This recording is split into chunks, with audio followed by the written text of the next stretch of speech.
The Demko AD20.5 has become an incredibly popular knife since its release.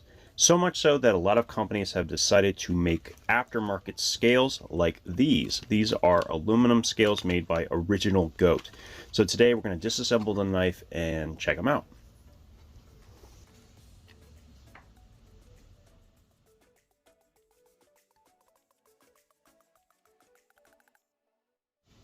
Now these scales are in raw aluminum in the original 2 texturing style.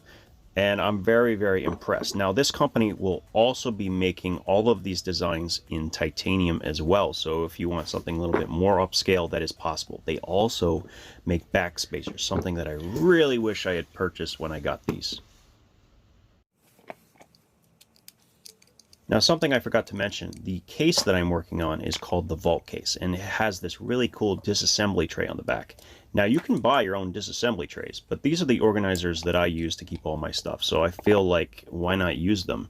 And they just work really well for changing out scales and keeping everything in order. Yeah, I really like these cases. Not only do they have modular elastic components, but yeah, this tray on the back, it's just awesome.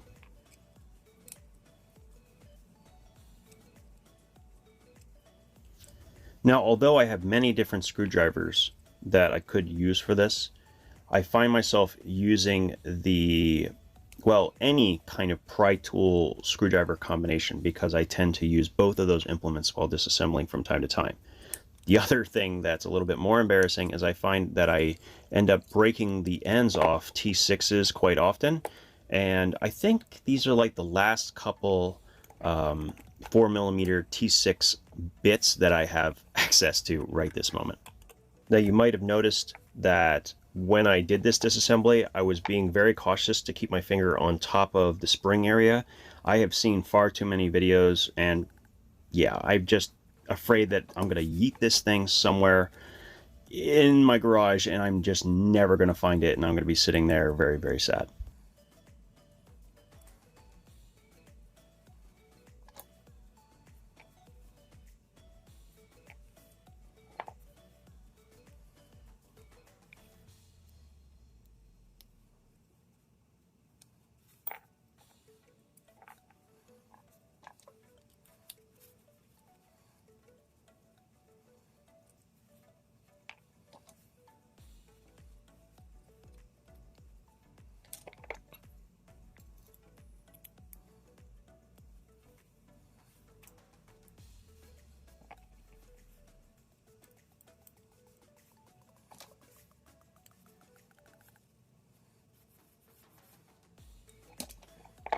Now, just a quick note here, I probably would have left the pocket clip to the very end if I was really thinking this through. And the reason is when you're trying to reassemble it, it's nice to have the knife laying flat so that nothing is putting any pressure on the pivot or on the blade that could set things out of alignment. So just a little food for thought there. Probably just wait till the end to do that part.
Right here, the center pivot is not going all the way through, and I'm trying to make a decision. Should I disassemble it, or should I try to shimmy it? And the reason I decide to go with the second one is I know how much tension I need to put before it can become a problem.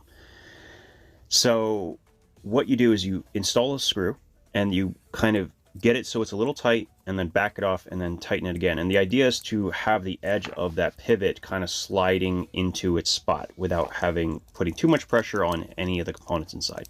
So you see me going back and forth with the screwdriver, and that's what I'm trying to do. And it worked perfectly fine. Didn't have to disassemble anything, so being a little lazy there worked out okay. Not always going to happen for you, but it worked out for me.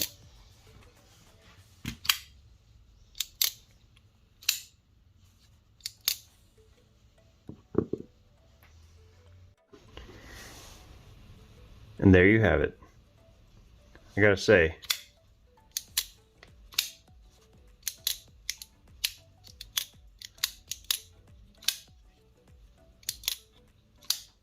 you know, the only regret I have is leaving this plastic liner.